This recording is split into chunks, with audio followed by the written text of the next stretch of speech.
Hi guys, welcome back to our channel. Guys, మన channel cricket సంబంధించిన ప్రతి చిన్న అప్డేట్ మన ఛానల్లో రెగ్యులర్ వస్తూ ఉంటుంది. ఇంకా మన ఛానల్ని సబ్స్క్రైబ్ చేసుకుంటే గైస్ వెంటనే సబ్స్క్రైబ్ చేసుకోండి అండ్ పక్కన బెల్ని యాక్టివేట్ చేయండి. అండ్ అదే ఇంకా మన వీడియోని లైక్ చెప్తే గైస్ వెంటనే లైక్ చేసి మన వీడియోలోకి ఎంటర్ చేద్దాం. గైస్ తప్పకుండా లైక్ చేయండి. లైక్ చేస్తే మన వీడియో మార్కెట్కి ఫాస్ట్ రీచ్ అవుతుంది.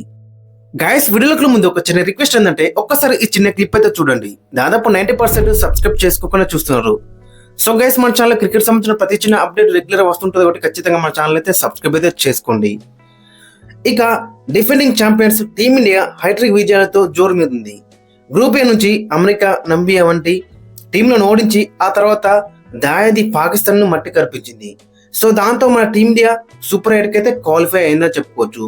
ఇక ఈ గ్రూప్ స్టేజ్ లో మన టీమిండియాకి ఆఖరి మ్యాచ్ వచ్చేసి నెదర్లాండ్స్ తో అయితే ఆడబోతున్నాం. సో ఈ మ్యాచ్ మనకి పెద్ద ప్రెజర్ అయితే ఉండదు. ఆల్రెడీ మనం సూపర్ 8 కి క్వాలిఫై అయినాం కాబట్టి ఇంకా మన ప్లేయర్స్ ఇంకా చెలరేగిపోయే ఛాన్స్ అయితే ఎక్కువ మనకైతే కనబడుతుంది. ఇక ఈ మ్యాచ్ వచ్చేసి అహ్మదాబాద్ లో జరగబోతుంది. ఇక్కడ యూజువల్ గా చూసుకుంటే నెంబర్ ఆఫ్ పిచెస్ అయితే ఉంటాయి. కొన్ని బ్లాక్ సైల్ వికెట్ ఉంటాయి, కొన్ని రెడ్ సైల్ వికెట్ అయితే ఉంటుంది. బ్లాక్ సైల్ వికెట్ వచ్చేసి కొంచెం స్పిన్నర్ కి ఫేవరెట్ అయితే ఉంటుంది. రెడ్ సైల్ వికెట్ వచ్చేసి బోత్ స్పిన్నర్లు కొంచెం హెల్ప్ ఉంటుంది, ఫాస్ట్ బౌలర్కి హెల్ప్ ఉంటుంది ఇనిషియల్ గా, అండ్ బ్యాట్స్మెన్ లకు కూడా చాలా బెటర్ అయితే ఉంటుంది. మరి ఎటువంటి వికెట్ ఇస్తారు అనేది ఇంట్రెస్టింగ్ గా మనకైతే కనబడుతుంది. ఇక ఇక్కడ ఒకసారి స్టార్ట్స్ ఒకసారి మనం చూసుకుంటే మొత్తం 10 మ్యాచ్ అయితే జరిగినాయి T20 లో చూసుకుంటే. దాంట్లో ఫస్ట్ బ్యాటింగ్ వేసి 6 సార్లు గెలిచిలు, సెకండ్ బ్యాటింగ్ వేసి 4 సార్లు అయితే గెలిచిల్లు. ఇక ఆవరేజ్ ఫస్ట్ ఇన్నింగ్స్ స్కోర్ చూసుకుంటే 185 అవుతుంది. ఇక వీరి మధ్య హెడ్ హెడ్ ఇక్కడ చూసుకుంటే మొత్తం ఒక మ్యాచ్ అయితే జరిగింది. దాంట్లో మన టీంలోనే గెలిచిందని చెప్పుకోవచ్చు. ఇక టీమ్ విషయానికి ఫస్ట్ మన టీం విషయానికి వస్తే మరి ఏమైనా చేంజెస్ ఉంటాయా ప్లేయింగ్ లెవెల్ లో? ఖచ్చితంగా చేంజ్ అయితే ఉంటుంది. ఎందుకంటే గత మ్యాచ్ వచ్చేసి మనం శ్రీలంకలో ఆడినాం. అక్కడ కండిషన్స్ వేరు, ఇక్కడ కండిషన్స్ వేరు. సో కాబట్టి ఖచ్చితంగా మనం అక్కడ ఎక్స్ట్రా స్పిన్నర్ తో అయితే వెళ్ళాం. బట్ ఇక్కడికి వచ్చేసరికి ఖచ్చితంగా ఇంకొక ఫాస్ట్ బౌలర్ అయితే ఖచ్చితంగా అవసరం అని చెప్పుకోవచ్చు. సో మరి కాంబినేషన్ ఏ విధంగా ఉంటుందన్నది ఒకసారి మనం అయితే చూద్దాం. ఇక ఓపెనర్స్ వచ్చేసి అభిషేక్ శర్మ అండ్ ఇషాన్ కిషన్. ఇక అభిషేక్ శర్మ పైన అందరూ కూడా విమర్శలు అయితే చేస్తున్నారు. బట్ అదే అభిషేక్ శర్మ గత ఏషియా కప్ లో షాహిన్ షా ఆఫ్రిది బౌలింగ్ లో ఫస్ట్ బాల్ 6 కొడితే అందరూ ఏమన్నారు. సో కాబట్టి అభిషేక్ శర్మ ఈ మ్యాచ్ లో ఇతని దగ్గర బిగ్ నాక్ అయితే ఎక్స్పర్ట్ తీస్తున్నాం. ఈ మ్యాచ్ లో గిట్ట ఫామ్ లోకి వచ్చిననుకో ఇంకా సూపర్ 8 లో మనకి బిగ్ మ్యాచెస్ అయితే ఉన్నాయి కాబట్టి అభిషేక్ శర్మ దగ్గర నుంచి ఈ మ్యాచ్ లో ఒక బిగ్ నాక్ అయితే ఎక్స్పర్ట్ తీస్తున్నాం. సో కాబట్టి మరి ఎలాంటి పర్ఫార్మెన్స్ ఇస్తారనేది చాలా ఇంట్రెస్టింగ్ గా మనకైతే కనబడుతుంది.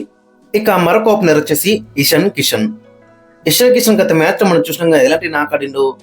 ఫస్ట్ అక్కడ అభిషేక్ శర్మ అవుట్ అయిన తర్వాత ఎక్కడ కూడా మనకి ఆ లోట్ అయితే కనబడలేదు. 77 కొట్టిండు 40 బాల్స్ లో, 10 4s 3 6s 192 స్ట్రైక్ రేట్ తోని. ఆ పిచ్ లో 192 స్ట్రైక్ రేట్ అంటే ఆల్మోస్ట్ 250 300 స్ట్రైక్ రేట్ తో సమానం అని చెప్పుకోవచ్చు. సో అలాంటి పిచ్ లో మనోడు మొత్తం చాలా బెటర్ రాణించిండు. ఇక నెంబర్ 3 వచ్చేసి Tilak Varma 2 match anchor role అయితే తీసుకుంటున్నట్టయితే మనకైతే కనబడుతుంది. తిలక్ వర్మ తన నేచురల్ గేమ్ ఆడితే బెటర్ అయితే ఉంటుంది. గతంలో మనం చూసినాం సౌత్ ఆఫ్రికా ఎగెన్స్ట్ ఎలాంటి నాక్స్ ఆడిండో.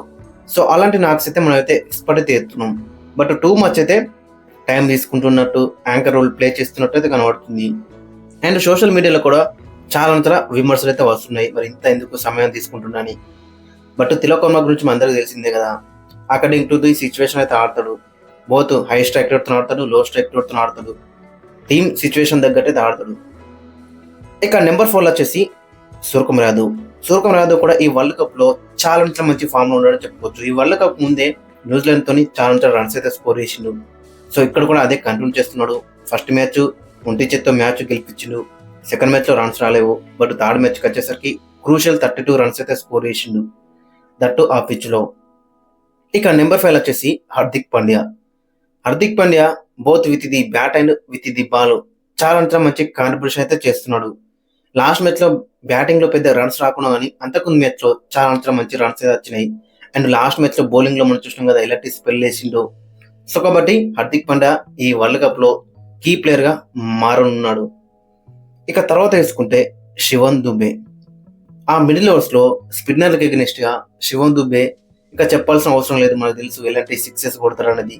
అది స్పిన్ పిచ్ అవని ఏ పిచ్ అయినా కానీ స్పిన్నర్ ఎగెనిస్ట్ మాత్రం మనోడైతే చాలా పెద్ద 6 అయితే కొడతాడు. లాస్ట్ మ్యాచ్ లో కూడా చూసినాం కదా 17 బాల్స్ లో 27 రన్స్ అయితే స్కోర్ చేసిండు.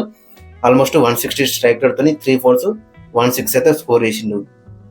ఇంకా బౌలింగ్ లో కూడా ఓవర్స్ అయితే ఎక్స్పెక్ట్ చేస్తున్నాం ఈ మ్యాచ్ అయితే. ఇక తర్వాత చూసుకుంటే నెంబర్ 7 వచ్చేసి రింకు సింగ్ లాంటి డెసిగ్నేటెడ్ ఫినిషర్ నెంబర్ 7 లో వస్తున్నాడు అంటే పైన ఆడే బ్యాట్స్మెన్స్ కి చాలా అక్కడ ఫ్రీ లైసెన్స్ అయితే ఉంటుంది పెద్ద షాట్స్ ఆడటానికి. అండ్ రింకు సింగ్ గత మ్యాచ్ లో మనం చూసినాం కదా, 4 బాల్లో 11 రన్స్ అయితే స్కోర్ చేసిండు, 275 స్ట్రైక్ రేట్ తో ఒక 4 ఒక 6 అయితే కొట్టిండు.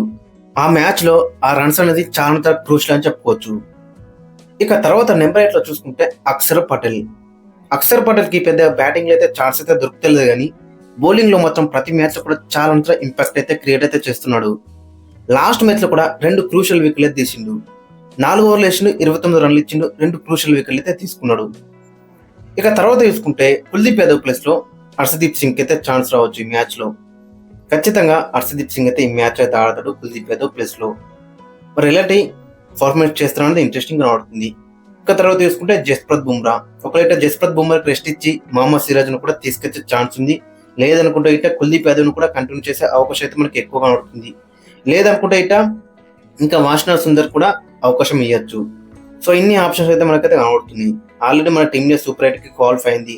సో కాబట్టి మరి వాషింగ్టన్ సుందర్ కూడా గేమ్ టైం ఇవ్వచ్చు, లేదనుకుంటే ఇట కుల్దీప్ యాదవ్ ను కంటిన్యూ చేయొచ్చు, లేదనుకుంటే ఇట మహమ్మద్ సిరాజ్ ను కూడా తీసుకొచ్చే ఛాన్స్ అయితే మనకి ఎక్కువగా ఉంటుంది. ఇక తర్వాత చూసుకుంటే వరుణ్ చక్రవర్తి గత మ్యాచ్ లో మనం చూసినాం కదా, 3 ఓవర్లు వేసిండు, 17 రన్లు ఇచ్చిండు, 2 క్రూషియల్ వికెట్లు తీసుకున్నాడు, 5.7 ఎకనమీతో. ప్రతి మ్యాచ్ లో కూడా వరుణ్ చక్రవర్తి ఆ మిడిల్ ఓవర్స్ లో ఎప్పుడైతే పార్ట్నర్షిప్ వెళ్తుందో అప్పుడు వరుణ్ చక్రవర్తిని తీసుకొస్తే కెప్టెన్ ఖచ్చితంగా అతనైతే వికెట్లు అందిస్తున్నాడు మనకి. సో కాబట్టి వరుణ్ చక్రవర్తి కూడా ఈ T20 వరల్డ్ కప్ లో చాలా కీ ప్లేయర్ గా మారున్నాడు. సో ఈ మ్యాచ్ లో కూడా ఇతని దగ్గర నుంచి చాలా వికెట్స్ అయితే ఎక్స్పెక్ట్ చేస్తున్నాం. ఇక ఫైనల్ గా ప్లేయింగ్ లో అక్కడ చూసుకుంటే అభిషేక్ శర్మ అండ్ ఇషాన్ కిషన్ ఓపెనింగ్ లో బరిలోకి దిగుతారు. నెంబర్ 3 వచ్చేసి తిలక్ వర్మ, నెంబర్ 4 వచ్చేసి సూర్యకుమార్ యాదవ్, నెంబర్ 5 వచ్చేసి హార్దిక్ పాండ్యా, నెంబర్ 6 లో వచ్చేసి శివన్ దుబే, నెంబర్ 7 వచ్చేసి రింకు సింగ్, నెంబర్ 8 వచ్చేసి అక్షర్ పటేల్, నెంబర్ 9 వచ్చేసి హర్షదీప్ సింగ్, నెంబర్ 10 వచ్చేసి జస్ప్రీత్ బుమ్రా అండ్ నెంబర్ 11 వచ్చేసి వరుణ్ చక్రవర్తి. ఇక మరోవైపు నెదర్లాండ్స్ విషయానికి వస్తే నెదర్లాండ్స్ ఈ వరల్డ్ కప్ లో కొంచెం డిసప్పాయింట్ అయితే చేసిందని చెప్పుకోవచ్చు. ఫస్ట్ మ్యాచ్ పాకిస్తాన్ ఎగనెస్ట్ గా చాలా క్లోజ్ గా అయితే వచ్చిళ్ళు, బట్ అక్కడ గెలవలేకపోయారు. తర్వాత చూసుకుంటే అక్కడ నమీబియాతోని 7 వికెట్స్ తోని గెలిచిళ్ళు. ఇక తర్వాత చూసుకుంటే USA తోని చాలా బిగ్ డిఫీట్ అని చెప్పుకోవచ్చు. వీళ్ళకైతే 93 రన్స్ తేడాతో అయితే ఓడిపోయేలా చెప్పుకోవచ్చు. బట్ వీళ్ళ దాంట్లో చూసుకుంటే కొంతమంది ఇంట్రెస్టింగ్ ప్లేయర్స్ అయితే కనబడుతున్నారు. Boss day lead with the bat and with the ball రెండు డిపార్ట్మెంట్ లో చాలా బెటర్ రన్స్ ఉన్నాడు. అక్కడ మెయిన్ గా చూసుకుంటే స్కాట్ ఎడ్వర్డ్స్ వాళ్ళ కెప్టెన్ చాలా బెటర్ రన్స్ ఉన్నాడు. ఇక ఓపెనింగ్ లో చూసుకుంటే మైకెల్ లెవిట్ కూడా చాలా బెటర్ రన్స్ ఉన్నాడు. ఇక బౌలింగ్ లో చూసుకుంటే ఆర్యన్ దత్ చాలా బెటర్ రన్స్ ఉన్నాడు. లోగన్ వాన్ బిక్ కూడా చాలా బెటర్ రన్స్ ఉన్నాడు. వీళ్ళ గిట్ట కొంచెం మంచి రన్స్ ఇస్తే మ్యాచ్ గిట్ట చాలా ఇంట్రెస్టింగ్ అయితే ఉంటుంది.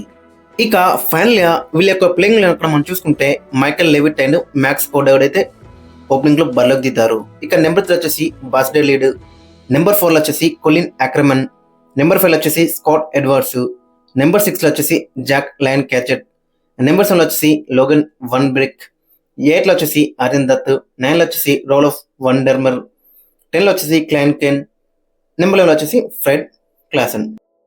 ఇక ఓవరాల్ గా చూసుకుంటే ఫామ్ లో లేని ప్లేయర్స్ ఫామ్ లోకి వచ్చడానికి మంచి అవకాశం అని చెప్పుకోవచ్చు. మన టీంలో అభిషేక్ శర్మ దగ్గర నుంచి మంచి రన్స్ అయితే ఎక్స్పెక్ట్ చేస్తున్నాం, అండ్ తిలక్ వర్మ దగ్గర నుంచి కూడా రన్స్ అయితే ఎక్స్పెక్ట్ చేస్తున్నాం. గాయస్ మరి మీరేమనుకున్నారు ఖచ్చితంగా కింద కామెంట్స్ అయితే మెన్షన్ చేయండి, అండ్ మీ యొక్క ప్లేయింగ్ లెవెన్ కూడా కింద కామెంట్స్ అయితే మెన్షన్ చేయండి.